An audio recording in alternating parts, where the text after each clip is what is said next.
Hello everyone, you're listening to Digital Builder, a podcast brought to you by Autodesk, made for construction professionals who want to hear from those on the forefront of construction technology. If you're looking for conversations centered around where the industry is going, this podcast is for you. Each episode will feature a conversation with a construction industry leader. Together, we'll dig in on themes related to connected construction and discuss where the future of the construction industry is headed. Now let's get started. Hello, everyone, and welcome back to Autodesk's Digital Builder podcast. I'm your host, Eric Thomas. This week, we'll be diving into the world of 3D printing and how the technology impacts the construction industry. To help tell this story, I'm joined by Stephan Mansour. Stephan is an advisor and consultant helping organizations adopt innovative approaches to transforming the construction industry. His experience has an emphasis on additive manufacturing and construction, with a specialty in digitization and innovative technology adoption. He is also leading the International Additive Manufacturing and Construction Initiatives with JG80 and is a subcommittee vice chair with ASTM. Thanks for joining me on the show today, Stephan. I appreciate it. Well, thanks for having me, Eric, and glad to be here. Yeah, it's going to be fun to kind of get into the nuance of 3D printing, because I think a lot of people have a very high level either assumption of, the potential capabilities, or at sometimes possibly some misunderstanding of what's actually possible. So I'm excited to learn from you for this one, and it's going to be a cool conversation. Sure. Glad to have it. Yeah. So to get started, I'd like to take some time to unpack the what and why behind 3D printing and possibly bust some common myths tied to the technology. And from there, we'll take a look at how our listeners can get started with 3D printing themselves. And we'll also speculate a little bit on what the future might bring for this technology in the construction world. So at a high level, can you explain what exactly 3D printing is and how it currently ties into the construction industry? So in basic terms, 3D printing is just laying one material over another to build a structure that you normally have in every construction site. It's based on a 2D model or design that is later sliced into robotic language in order to actually achieve that print. So the material is tailored sometimes to the printing application that is available. So it might be cement-based, or it might be a polymer plastics or synthetic. But basically the same requirements for the end structure still stand for the 3D printing. So you still have to go through the same testing requirements, structural requirements, and so on. It's such an interesting technology to kind of take back, look and see how it's evolved over the years. I've got a number of friends who have, hobby level 3D printers in their homes, and they, build parts for, maybe a motorcycle project they're working on or something. And it's all a very small scale, but it's going to be interesting to see how we can develop that at length and really see how it can fit into our upcoming, construction workflows as we look to improve all of the different project delivery methods that we have. So are there any common misconceptions or 3D printing myths that you'd like to take an opportunity to debunk before we get too far into the discussion today?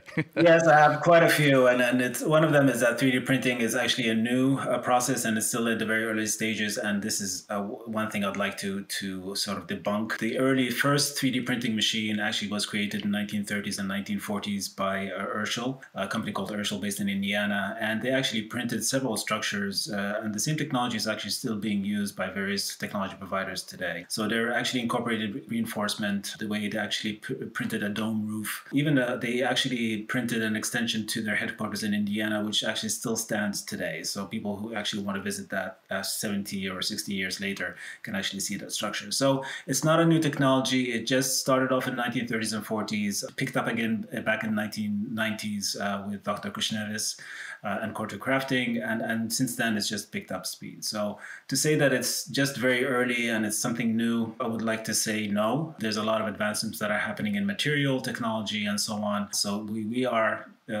we deserve to have the same voice and the same sort of platform as everybody else has in different sectors and different industries. The other thing is that it's just you can print in 24 hours. This is not true. The actual printing time, it might take 24 hours, but the actual construction period, it takes usually 2 to 3 weeks. So expecting to have a house being available and finished and presto, it's there in 24 hours, just doesn't work. So that's not true. Also, the price tag that some people are advertising, that it's only $5,000 or $4,000. This is also, I'd like to debunk that only because you can only achieve a sort of like an affordable housing type of price when you're doing things at scale. So if you're doing 100 houses, 1,000 houses, then yes, the price of technology and material and so on will go down. But doing everything on a single house or just a handful of houses, you're still carrying on the price of technology, material, logistics, and so on onto those 5 houses as opposed to the 1,000 or 100 that are available in the market. One last thing is pretty much just that you have to have a big R&D department in order to actually adopt 3D printing. There are many ways you can actually start getting into 3D printing, either through collaboration with technology providers, discussing things, pilot projects, starting small, and then you'll be able to actually move little by little to actually achieving that and having 3D printing as part of your tool in your construction process. You've actually debunked a couple myths or misconceptions that I had. I honestly didn't recognize or realize that 3D printing had been around since the 30s. I think that showed up in my, I guess, worldview in probably the last 15 or 20 years. So I appreciate that base level. And I think you're on the money on the scale part too, because like if we really want to embrace all of these new, well, as you just showcased, not new technologies in a meaningful way within construction, if we don't have that groundwork and that infrastructure and that workflow to really leverage it, it definitely would be harder to, take it out to market and start building on site. So thank you for, crushing some of those misconceptions. I'm eager to learn more about what we actually can do. No worries. So the last time that we spoke, you mentioned that many out there think of 3D printing in construction only within the context of 3D printing concrete. And that's one element that I was familiar with previously, but I'd love it if you could share any other applications of 3D printing on a construction project that our listeners might not be familiar with. Well, I mean, 3D printing is not just concrete and it's not just building houses. I mean, you could do many things with 3D printing just like you do anything normally with conventional means of concrete or mortar or brick as well. And then basically we're talking about facades for buildings. That's where 3D printing can play a key role, especially with the different designs and intricate designs that are coming out. It doesn't have to be square, and you don't have to do a mold in order to achieve the very artistic or inquisitive or designs that you want to get into. But also, as far as construction is concerned, it goes as far as printing spare parts, printing fixtures. If you look at the home, when you walk into new construction in a home, you can actually 3D print everything and anything in the house in terms of fixtures, faucets, doorknobs, lintels, door frames, doors themselves, window frames, and in addition to the houses that you're actually printing. So everything can be 3D printed.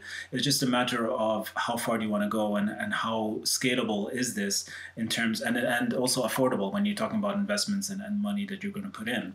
Of course, buying $1,000 doorknob is not going to fly, but it is possible to do that. But also, when it comes to spare parts, for example, when you're talking about the oil and gas and remote projects, there's a lot of problems that happen in construction sites when it comes to inventory and having the right piece at the right time if something breaks down. And usually there's a 2 or 3 week lead time when you're talking about remote projects. So 3D printing can actually be very effective in actually providing that material or having that part available within a few hours or a day at most, as opposed to waiting 3 weeks and putting the whole project on a standstill just because you're waiting for, let's say, a $10 piece that is crucial in operations. I appreciate your context on how it's not like it has that you can have like an artisanal flair to it as well, instead of just being something so boring.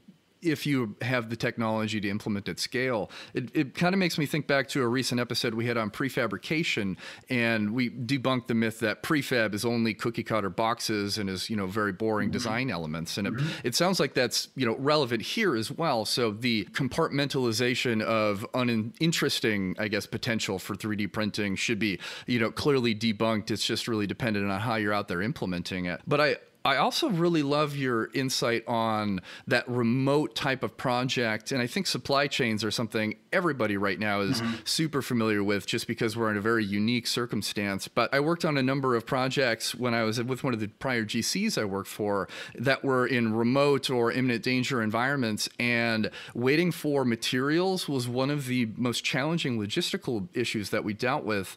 And it wouldn't be just, days or weeks. Sometimes it'd be 3 to 6 months, depending on what you were trying to source and how long it would take to actually get to your site. So, being able to eliminate that and have that kind of kit of parts, on deck within reason for, 3D printing technology seems like an absolute win for people who are doing work, that aren't 10-minute drive away from Home Depot for something they might, need for their project. Absolutely. And in that sense also, many construction companies have within their scope, for example, if they build offices and residential buildings that furniture is part of their scope. You can actually look at, for example, office furniture and 3D printing that office furniture so that you eliminate the lead time that's associated with that. So instead of having a whole project come to a standstill because you're waiting for the furniture and you cannot actually turn over or commission a project, that would be something that you can actually address with 3D printing and actually using local resources to actually achieve that. So this makes me think a little bit about the last 18 months that we've been through. And my question is, has that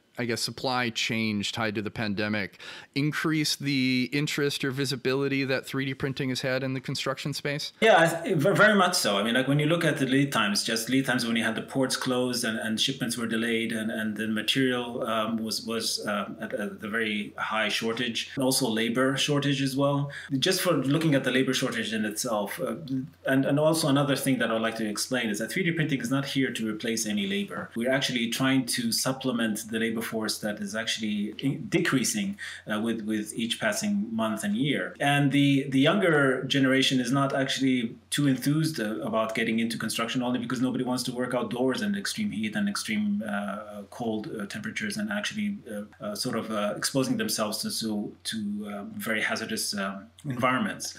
So this is where 3D printing can actually take away and actually do the very unsafe job, so to speak, and provide an efficient way of actually doing construction. So in terms of material also, you can do 3D printing is not limited to certain just concretes, and many people are looking at synthetic material to actually print.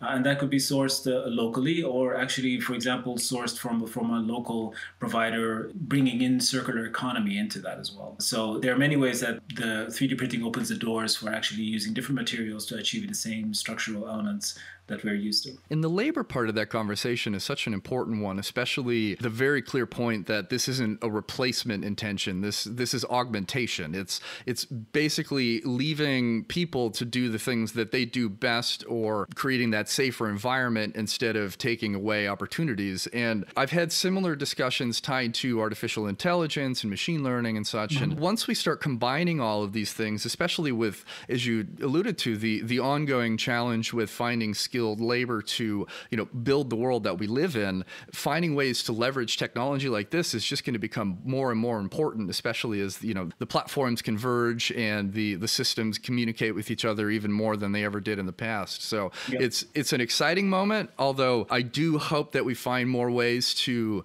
change what I consider, and colleague Josh Bone says, is a perception problem with construction.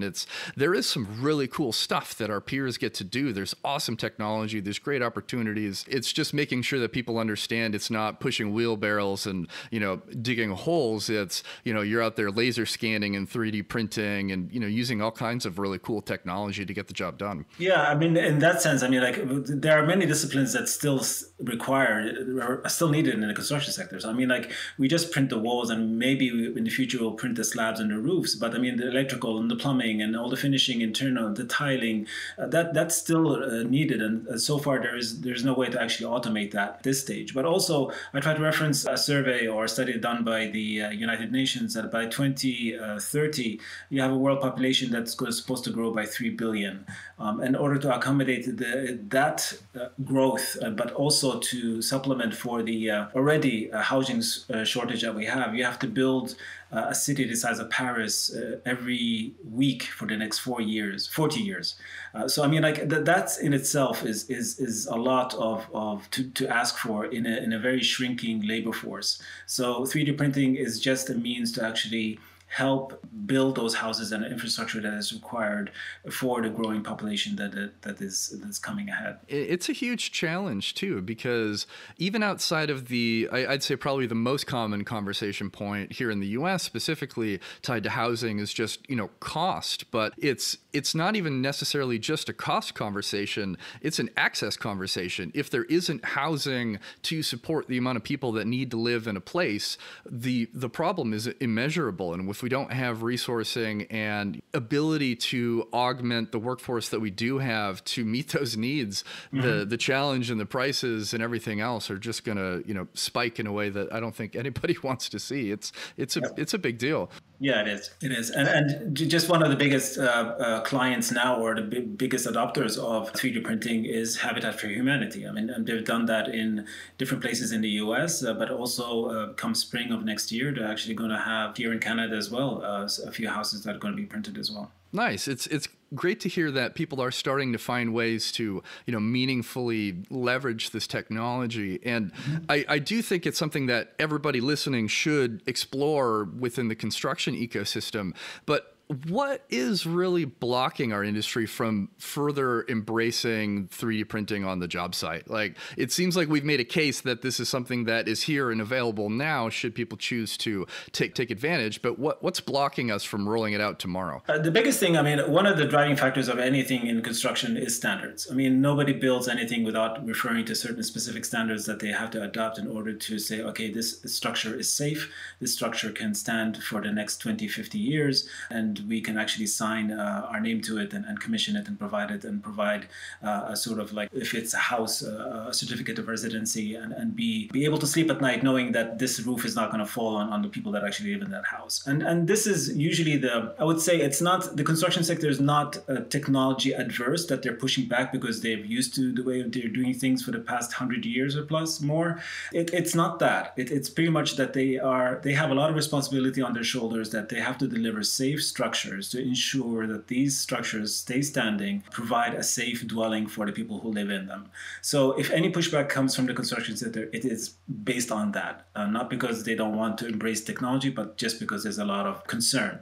So once you get past that, and since nothing in construction happens without standard, I'm leading two initiatives, one with Joint Group 80, which is an ISO ASTM effort, as well as an ASTM effort with F420707, where we're trying to put these standards for construction in order to make it easier for the construction companies and for the general contractors to say, okay, yes, this is a viable solution. This is something I can certify, and I can stand behind the structure that I print, based on the structural and the other testing requirements that are required either locally or internationally by that. It's such an important point too, because safety is paramount for any contractor out there doing work right now. It's number one, first thing you think about when anybody steps foot on the project, last thing you think about when somebody heads home for the day. So, making sure everybody understands that pushback is definitely rooted in ensuring that we have a baseline to meet, to be able to qualify and say, yes, this is a safe thing. But even outside of that, construction has digitized so much in the last 5 years in particular that I think the old trope of, people don't want to embrace new technology and construction is behind the curve is simply inaccurate now. Like, we have so much technology that honestly, that's even its own challenge in navigating which ones are relevant for whatever particular project and making sure everything talks to each other. But I appreciate you putting in the legwork to try to get those standards out there for people to adhere to. And if anybody out there is curious about standards in construction in general, we have a recent episode about ISO 19650, which is a really interesting deconstruction of how we got there and how people can actually apply those on projects that they're working on today. What the interesting thing is, of course, is the adoption for these different standards differs from country to country. So it's a little bit of a weird conversation when you look at it globally, simply because what the United States is doing may differ very dramatically from say, the United Kingdom is doing, or say somebody in Dubai or Saudi Arabia. So getting that baseline, I think, continues to become ever more important, so we have something to rally around. Absolutely. And this is why, this is a group effort, especially with major GCs and technology providers and material suppliers globally. So we have representation in both committees from all the way from New Zealand and all the way to California. And and everything and anything in between. So there's a commercial effort, international and commercial effort that's coming into place to put these standards together, and trying to, the first draft when we're talking about Joint Group 80 is to actually bridge the gap between 3D printing and traditional, so that when a GC wants to actually use or implement 3D printing, they can actually refer to this standard and say, okay, this is how I can work it, and this is how I can certify my structure based on the existing standards that they use on a day-to-day basis. So, and once they learn and they actually get used to the technology, that's when we start doing the revisions to the standard and move away to the more innovative and more sort of futuristic and more efficient ways of doing things. Well, it sounds like you've got the right people having a seat at the table to have this conversation, which is incredibly important, especially when we have that international lens to ensure that the adoption makes sense for all the different geos and the ways of working. But I love how construction, this industry can really come together to have these meaningful conversations and share knowledge to ensure that, we get it right when we bring these standards to market or build out new best practices and such. So that's really cool to see. Nice. Are there any early adopters that you've worked with that have found ways to really benefit from 3D printing despite some of the blockers that you just shared? Some companies have actually taken the steps to actually 3D print structures, bridges and homes, and actually gone through the process of certifying their elements for oil and gas industry. So they are taking the steps, but they're taking the steps maybe cautiously and in the right direction. So when adopting new technologies, especially in these sectors, in construction, oil and gas, which are very traditional and very conservative in their nature, you have to tread a very thin line and not to go push too fast. You have to dot all the I's and cross all the T's as you move forward with each step. So it's a long process that will need to take place. But once they have achieved that, then you're in the right path. You're in that sort of like the sweet spot when it comes to adoption and acceptance, and then it just magnifies from there. The anecdote that I've heard that I think is relevant here is our industry is often really, really rushing to be second place. They want somebody to define it, and they build it and they go, okay, this works. They did it. It's cool. All right. And then everybody, jumps on board to be, second in line to jump in and take advantage of the technology. But you're absolutely right. The process and the implementation of something so impactful, especially since it's a structural element, oftentimes it needs to be intentional just to make sure that we're, hitting all of those safety metrics that we were talking about a few minutes ago. Absolutely. And there are different layers when you actually have to get buy-in. So it's not just the corporate office or the leadership or the main office of the construction company, for example. You have to go down to the project level because each one is sort of like an entity of its own. So once you get the buy-in from the main office, then you have to actually get the buy-in from the project. And the buy-in from the project is usually the hardest to get when it's introducing new technologies, sort of like integrating a new technology or a new method into their existing project that they have to a deadline to meet that's on budget. So you have to tread very carefully, but you have to be very conscious of what's going on in the project and sort of be empathetic as to the pushback that you get. So it's not always negative just because they want to be negative, but because they're under pressure to deliver the projects on time. Yeah, the intentionality required to set up a safe space for innovation in construction is incredibly important. And you're absolutely right. If leadership decides we're going to do a thing without really meaningful conversations about it with the people that are actually out there doing the building and on site and everything along those lines, the hesitation is understandable simply because they don't feel like they were a participant in the decision or the conversation. And so if you don't have those sometimes difficult conversations up front and act in a very prescriptive way, even if you've got the best idea in the world and it's going to improve the quality of life of those who are doing the building and the end user at the end of the day, you're still probably going to get some hesitation that you could have avoided if you had, had those meaningful share outs and asked for feedback to make sure that you were implementing things in a way that was actually, executable at the project level. Absolutely.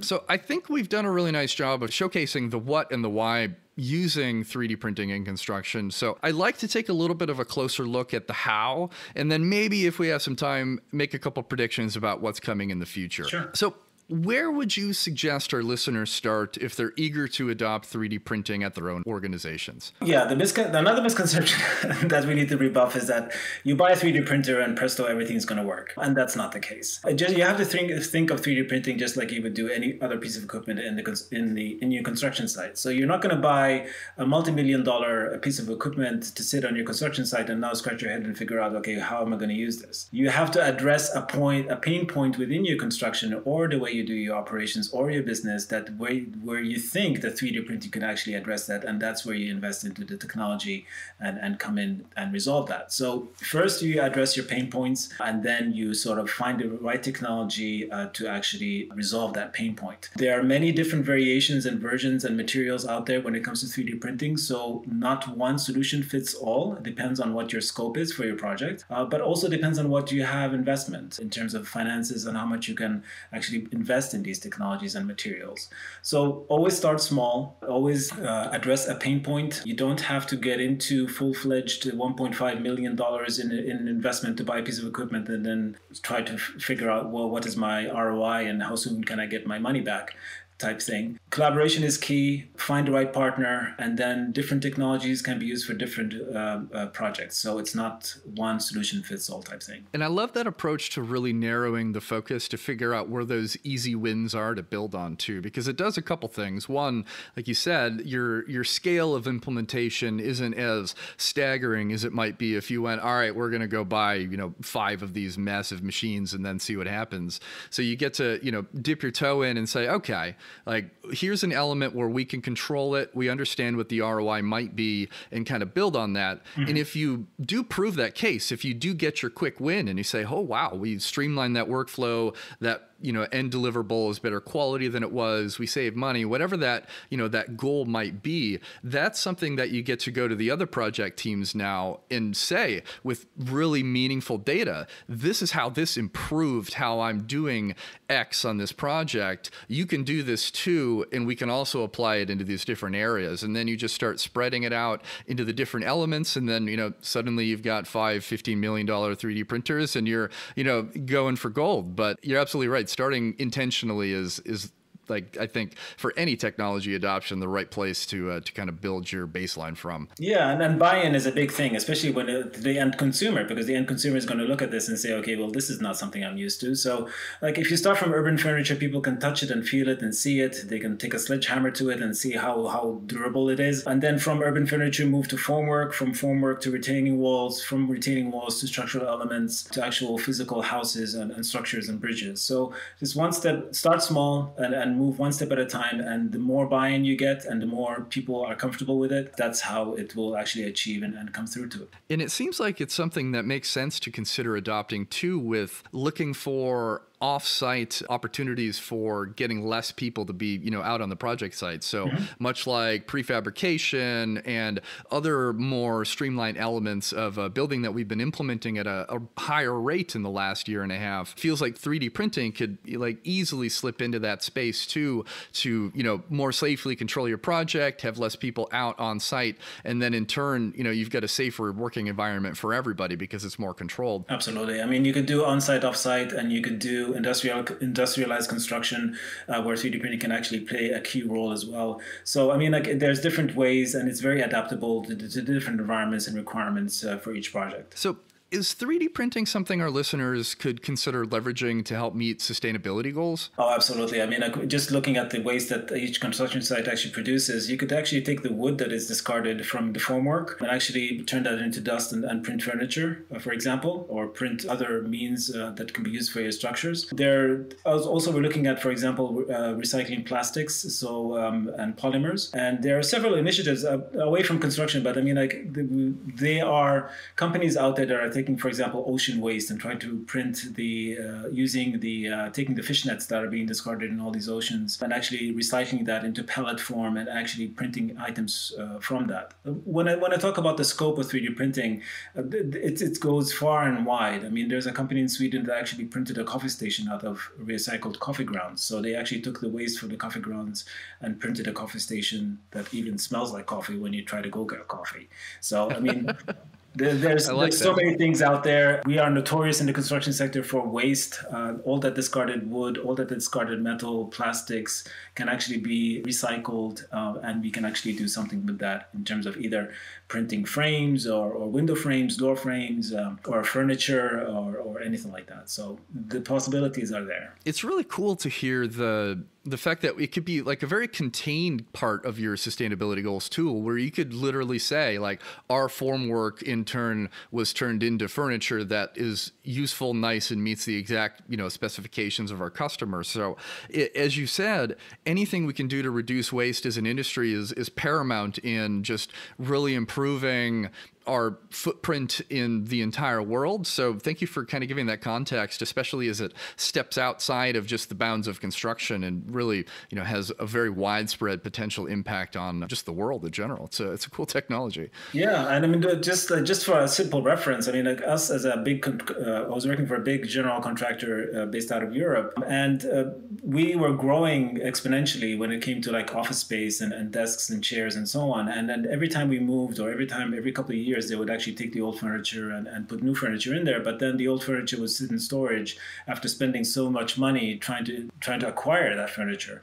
When you're looking at something as simple as that, I mean, the costs associated with that, you could just take the old furniture, if it's 3D printed, break it down, recycle it, and then print new. And this is something, for example, you can offer as a service if you're in the furniture business with your clients, that every year, that if they want to upscale or sort of like redesign their furniture, just take your old furniture, break it down, and then reprint new ones. I like that. You can kind of meet that Class A office cutting edge element where we go, do you want brand new every year to keep, your customers or your employees really engaged with the space? Like now you can do that in a way that isn't so nasty to the environment at the end of the day, or, just taking a needless storage space that nobody needs to be paying for anyway. So Exactly. So let's get our crystal ball out and take a look at the future. So first off, with all the work that's already in motion supporting 3D printing standards in construction, do you have any predictions for when those standards might officially be released and something people can, read and look at and say, okay, I can now 3D print my office building and here's my standard? Yeah. I'm sorry if that's a loaded question. No, it's not a loaded question. I mean, standards are needed today. They're needed today before they're needed tomorrow. I started off this initiative. We officially became Joint Group 80 and ISO back in March of this year. I'm still pushing and very optimistic about having the standards published by next summer, which is a very fast sort of track type initiative, because normally it takes 3 to 5 years to actually produce standards. But this is my hope. So hopefully by next summer we will have a first draft or first published version of the standards in 3D construction, and which is basically going to be matching the traditional way of doing construction with how 3D printing can fit in. So it creates that link. And then once we actually publish that, then we're actually going into a revision quickly soon after, just to actually move one step ahead and move away from the traditional columns and beams and actually use, for example, load-bearing walls without having to reinforce them 10 times over with rebar. So that's pretty much the goal and approach. The predictions in terms of adoption, I mean, things have picked up very quickly here in the US or North America alone in the past 6 months, ever since the summer of last year, where now we have houses coming up in Arizona and in the East Coast as well. And Mighty Buildings is doing a lot of things in the West Coast. So the pickup is there. It just needs that. We need to have the standards that need to be in place to actually enable this technology to actually be adopted en masse and on scale, as opposed to the one-offs that are either in a certain location or a certain region in the country. And then every time you have to certify your structure, you have to go through a lengthy monthly process in order to get the certificates and the paperwork done. So we're trying to cut that short, and if we cut that short, and with ISO and ASTM as organizations behind this, that actually takes away a lot of the concern that most GCs and adopters have when it comes to adopting or using the technology. That's exciting to hear, and I'm going to have to check back in with you at the tail end of next summer to see where we're at on the progress. But hopefully we'll have this this cascade effect where we finally put that last brick in place and we go, okay, like now we can get going. We've got that baseline to build on and then go from there. If that all, comes to fruition and the end of the summer, we've got some standards to look at. Where do you think we'll be as an industry in 15 or 20 or 50 years from now when it comes to 3D printing? Yeah, my goal is to have 3D printing just like any other tool in construction. Just like you see cranes and bulldozers and loaders, that's my goal. And again, it's not there to replace any workforce. It's just there to actually help the existing workforce and to entice the new generation to actually come into this with playing with gadgets and robotics and virtual reality and so on, to actually entice the younger generation to actually build better, more efficiently, less waste, faster, and safer. Yeah, there's so many cool elements that come into play tied to it instead of just thinking about the actual building part tied to 3D printing. So I appreciate you, giving that overview and helping both myself and our listeners out there have a better understanding of where the technology's at and, what might be coming in the funnel should those standards meet their rollout as you're, hoping that by the end of next summer. So to close out this week's episode, I have one final question that all of our listeners are familiar with. And Stephan, what is one tool you will always carry in your toolbox, no matter what type of project you're working on? From a literal perspective sense, I carry a tape measure, and everything you have to measure, everything that you either build or construct, especially in our construction sector. Measuring is key to everything and the basis of everything. So in my toolbox, that measuring tape is it. And from the general sense, I guess it's my cell phone, because people have to be in touch with what's going on. It's the way to communicate, be aware of what the new and the latest is, and so on. So yeah, from a figurative to literal. I like both answers. I think I own 5 tape measures, one of which is in my desk right here. So I'm always carrying them around. My dad always was the measure twice, cut once perspective. Measure more than twice, like cut once. Trust me. Yeah, I've thrown too many 2x4s away where I'm like, that didn't meet what I was looking for. And the phone thing, like mobile technology is crazy. I mean, if you think about it, 10 years ago, or whenever the iPad first rolled out, it changed the conversation with construction technology in such a wild way that I don't know if anybody really expected to iterate so quickly. And now, with the power of our smartphones, whether you're, just connecting to make sure you have all the up-to-date information, or you're actually using technology directly on your phone to support the industry, it's such an important tool that, fortunately, almost everybody has access to, regardless of, where they are in the world or what type of construction project they're actually supporting. Absolutely. And especially now with changes happening on the construction site and the changes that happen and adjustments that happen to the design and to the lead times and to the subcontractor work and so on. So it's nice to get that knowledge instantaneously, as opposed to just waiting 2 weeks or finding out later when you need the equipment and it's not there, why it's not there. So it's nice to be aware of what's happening, especially when it comes to shop drawings and other engineering drawings that are there, to immediately know when a change is happening so that you don't sort of have to do a lot of rework in the end. Yeah, nobody likes, oh, look, the new shop drawings arrived today on the scope of work that I finished yesterday. It's not a good feeling. We have ducts coming over here where we're supposed to have a wall and everything like that. So yeah. Yeah, eliminating those surprises is critical for sure. So I know you're working on a lot of cool stuff right now. Is there anything you'd like to plug or share with our listeners? I'm working on several projects. There are a couple of projects coming up in the US and Toronto, so stay tuned for that. And yeah, nothing I can share because it's sort of like in the works, but definitely things coming up for sure. All right. So everybody out there listening should go and follow Stephan on whatever platforms he has, because something's coming, but we can't talk about it quite yet. And to that effect, how should people reach out to you if they've got any questions or would like to contact you? Absolutely. Always happy to discuss 3D printing or adoption of 3D printing or standards for that matter. LinkedIn is the best place. So just look me up, Stephan Mansour. Yeah. And happy to share my email address too, if that's, I know I'm opening the floodgates, but that's okay. It's Stephan.mansour@gmail.com. All right. Well, he is ready for your emails if you have any questions. So jump right on that. But everybody, thanks again for taking the time to join us on this episode of Autodesk Digital Builder Podcast. If you've got any questions for me or want to suggest a guest for a future episode, you can reach out to me on LinkedIn or via Twitter at builder_digital. If you enjoy the show, please take a moment to rate it on Apple Podcasts or whatever favorite player that you're using. All you've got to do is open up the app, find Digital Builder, and select the number of stars that you think we deserve. Super easy, and it does really make a difference for my team on the back end of everything. And of course, you can always like, subscribe to, or share this specific episode if you enjoyed it. So on that final note, goodbye. You've been listening to Digital Builder. To ensure that you never miss an episode, subscribe to the show in your favorite podcast player. If you're listening with Apple Podcasts, we'd love for you to give a quick rating of the show. Simply tap the number of stars you think the podcast deserves, and then you're done. Thank you so much for listening. Until next time.